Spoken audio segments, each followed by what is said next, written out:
Bila dia long distance, tiba-tiba kereta dia jadi free gear, jadi kosong. Okey, untuk pengguna-pengguna Volkswagen dan juga Audi kat luar sana, kat depan aku ni, korang mesti kenal barang ni. Yang ni untuk 2.0 punya MK6 GTI kat belakang aku ni.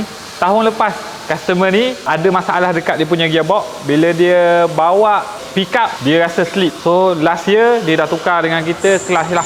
Kelas set original baru.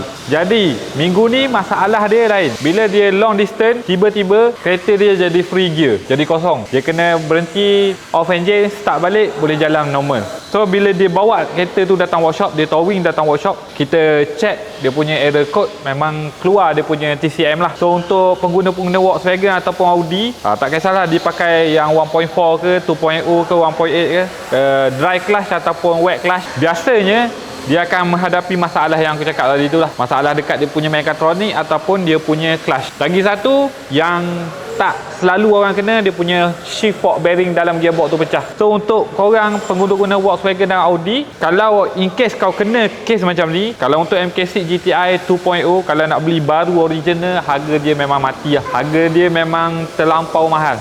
So kita pernah order, special order, customer request, memang costing 15,000 ke atas lah untuk new original mechatronic untuk gearbox 2.0 MK6 GTI. So kat depan aku ni kita ada sebiji yang Recon lah.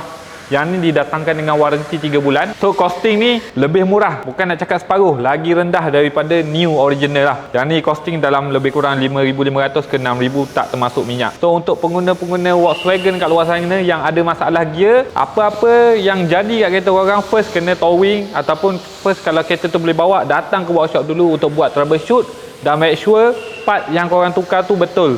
Maknanya part kau tukar tu kena settle kau punya problem.